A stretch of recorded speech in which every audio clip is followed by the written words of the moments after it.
Kenneth Charles Bloom III, aka Kenny Beatz, is a very popular hip-hop producer and content creator that has been changing the game for the production community over the better part of the last decade. Not only does he make beats for some of the biggest artists of today's music, but he also helps pave the way for producers and gives the community countless opportunities to build their own brands and reach a larger audience. Between all of his endeavors, Kenny is pretty much a household name at this point, but he didn't get there by accident. Today, we are going to cover the 7 big things that Kenny did to take over the music industry and build such a massive and awe-inspiring brand. Kenny is completely transparent in the limelight, and no other music producer can compete with him for that title. One thing that makes Kenny amazing is that he truthfully wants everybody to succeed, and you can see that in his actions and his demeanor. This is extremely rare these days, especially in the music industry. This transparency allows him to gain the loyal support of the producer community at a hypersonic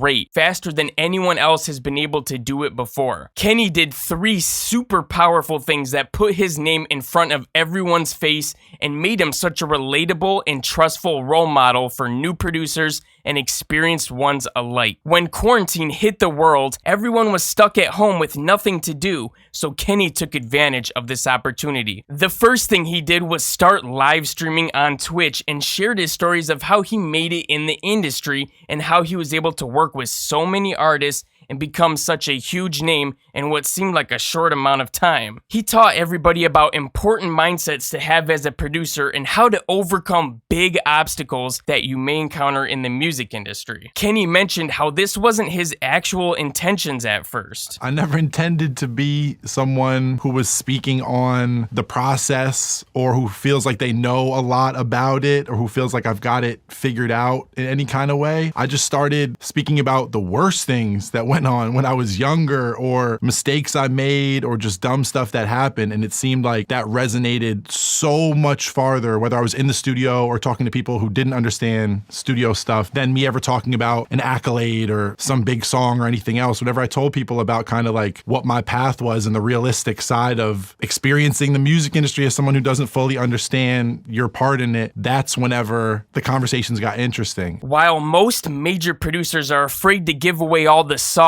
and show how they make their beats on a live stream where nothing can be hidden or edited out, Kenny said screw that and showed his whole process from A to Z. He would make beats, show us the plugins he used, and even the samples and drum sounds he liked. One of his favorite production tricks that he says time and time again is the old "people using sidechaining as a band-aid to me is lame." The next thing he did was host live beat battles every single week where hundreds of music producers could compete against each other to show off their skills. Kenny gave away thousands of dollars in prizes every time too. Not only did he give away prizes, but he also gave every winner the chance to make a YouTube video breakdown of their beats for him to play on his channel the following week. On top of that, Kenny made all of his supporters go and follow their channels and gas them up if they made a video. Some people even got 700 to 900 YouTube subscribers, which could take a music producer anywhere from 6 months to a whole year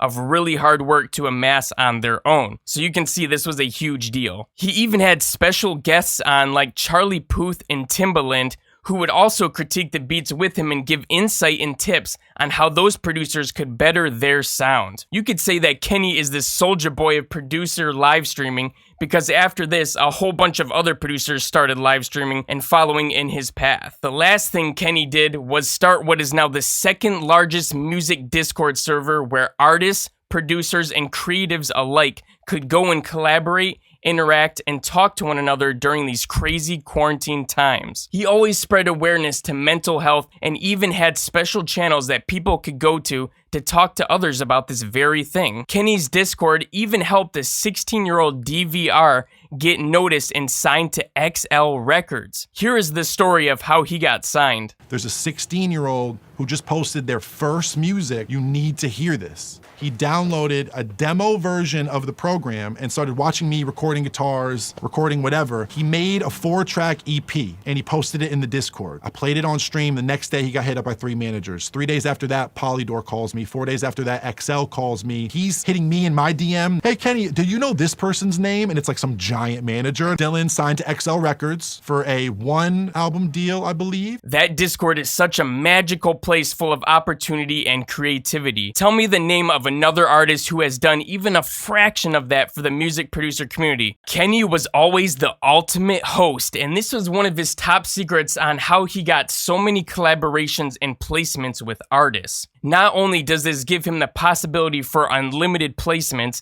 but it also gives him the space to focus completely on his music and not have any distractions or interruptions. If you are interested in getting more placements yourself, you should really consider doing this as well. Kenny rents a studio space that he could have his artist friends pull up to and make music at literally any time of the day. Middle of the night? Yup. Holidays? Yes, sir. It didn't matter the time. He could use this rented space at will and make all the noise he wanted to. He also made sure to have drinks and some smoky pokey on deck so that the artist could be comfortable and feel like they were at home. And this is extremely important because it can help the artist to get into their creative zone way easier. Another reason why this works so well is because the artist could come through and make music with Kenny for free instead of paying hundreds or even thousands of dollars for studio time. Also, Kenny got to keep the music and stem files on his computer, so he was in control of it and made sure to get his credit. Overall, that just gave him more control in this situation instead of, for example, the record label taking control over it and you possibly never seeing it again. Kenny talks about how important this space can be for you as a music producer. I think having your own studio as a producer is one of the most valuable things you can do because it puts you in so many different power positions. If you can say to people, yeah, come work in my spot for free anytime. Are there going to be some months where you're like, oh, I really need some help with the rent? They've been here every day. This music's made no money. Yes. But when you start telling people, you can pull up with me whenever you want. Yeah, pull up with me. Pull up with me tomorrow morning. Pull up with me tonight. Pull up with me next week. Whenever you want for free. I'll engineer it. I'll do the beats. That's how I got every placement. All right, so this one adds on to the last one. Kenny made himself into a human switch army knife, and this gave him the extra little edge that set him above most other producers. He could do the whole kit and caboodle. If you can just step outside of your comfort zone and do a little more than just making the beat, you will be open to so many more opportunities that others simply won't be. You won't need help from anyone else, and you will be the ultimate alpha male producer in any studio, and we all know how important that is, right? So what Kenny did is he invested in a nice preamp, an Avalon vacuum compressor, a microphone, and all that good hardware so that he could record the artist and get that professional sound that they would get at any studio. But don't just take my word for it, hear it from the horse's mouth. And one time somebody showed me that all we were using at that studio was like this one preamp and this one Avalon thing at the time. And I was like, holy. So you're telling me the difference between me coming to this studio and having to spend hundreds of dollars every day and this and that is I could go pay $3,000 one time and I never got to go to the studio again and my shit will sound just as good. And he was like, yeah. The next week, as soon as I got a check for some show I did, and I was like, okay, I'm going to buy, I bought Alpha 80s Focal speakers. I bought like an Apogee Duet. I bought an Avalon preamp. I bought a Neumann like TLM something microphone, TLM 49 or some. And I had spent like total like $3,000 or something, maybe $4,000 total. Then I started recording vocals and shit, and I was like, oh, I'm never going to the studio ever again. And the cave was born. On top of being able to record the artist and get them to sound exactly how they want, he is very versatile and can make any genre of beats they need in his DAW. He can actually take an artist's crazy demands for the vibe of beat that they want and then turn it into a work of art that fits with the artist's style flawlessly. I want a beat that sound like RuneScape mixed with Jodeci, mixed with almond milk, mixed with domestic violence. I want put a domestic violence filter on it. I want to Hold on. Make me a pro-lifer beat. And then all that's left is for the artist to go ham. Go ham, bro. One huge thing that has Kenny's name circling the globe is his rising media outlet. His brand is on overdrive, and his artists can get a lot of recognition and eyes on them should they choose to star in a piece of media on this outlet. And as the days turn to nights, he is only generating more and more impressions because he has the biggest music producer show on YouTube called The Cave. On this show, the artists can come through and get lots of exposure on their music, of course, but what really makes this show stand out is that it gives them a place where they can really be their true selves and show off their personalities and how they interact with Mr. Beatz. And he just makes it into a super fun show for everyone involved. Also, The Cave gets millions of views per episode, so that's a plus. But between you and me, that's more views than most artists can get on their music videos,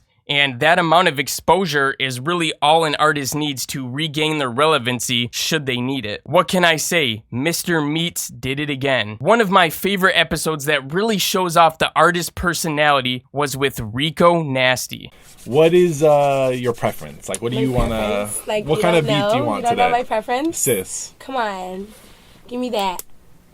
And this episode was right as she was starting to take off in her career. One thing that everyone, not just music producers, should adopt is the way of the charismatic giant. If there is one thing that will propel you faster than anything else, it is your ability to make long-lasting friendships and connections. And Kenny is someone who can make friendships with just about anybody. Kenny has a ton of charisma and can keep it light while joking around with his friends in a fun, playful way. You can see this in just about every single episode of The Cave. And this allows his guests to make very creative music that just flows naturally because the mood is loose and not super serious. And the fans watching at home feel like they're in on it and that they have a connection with everybody on the show because everyone is able to truly be themselves. Listen to how the host from Other Tone describes this in such detail. Yeah. But I feel like I know you so much, and I think this is like one of your strengths of being able to communicate with people online and have them feel like they have a relationship with you where we're like learning from you. When I'm watching you kind of speak to people who do understand music and production, and at the same time, people who don't, I feel like I'm learning something, you know, no matter what level a person is at. I think they're probably getting that out of it as well. Another big quality that Kenny has is his ability to dominate any genre that he is in. If you don't already know, Kenny was popular in another genre before he became a well-known hip-hop producer. He was in a popular EDM group called Loud Pack. We got the Loud Pack. We're about to get... In fact, he mentioned in a video that if he could still be relevant today, he would have continued to work in this field because ultimately, he loves making EDM music more than anything else in the world. It's EDM. Technically, it's electronic dance music. Nah, I'm just kidding. He said the only reason that he started making EDM music in the first place was because this was a faster way for him to make money doing the thing he loved most, which was making music. In fact, he always wanted to do hip-hop and work with rappers because that was his true passion. So he set that as his ultimate goal, and he did EDM and DJ'd shows in the meantime just to get by. But don't listen to me say it. He talks about how it all went down in this interview right here. Everything I was waiting to happen with rap production happened in about 3 weeks of me trying this new kind of music, this new dance music thing. This spirals into years of me playing Coachellas and Bonnaroos and EDCs and all this stuff as a DJ, doing collaborations with all types of people. I started a drum kit website, doing all this stuff, and I go, what the if I get hit by a car and I'm leaving behind, I couldn't, it hurt my heart so bad. At one point, I was in Australia and I said, I'm done with all this. I'm only producing music I really love, I really care about. And right around that month, I did a Hood Rich Pablo Juan project and a Rico Nasty thing. And the key thing, things turned around. I'm here now. Alright, so here are the things that Kenny Beat did to take over the music industry. He has given back more and done things way bigger than just about any other producer before him. But with a lot of hard work and dedication, you too can make a giant impact if you just follow the path that he has paved for us.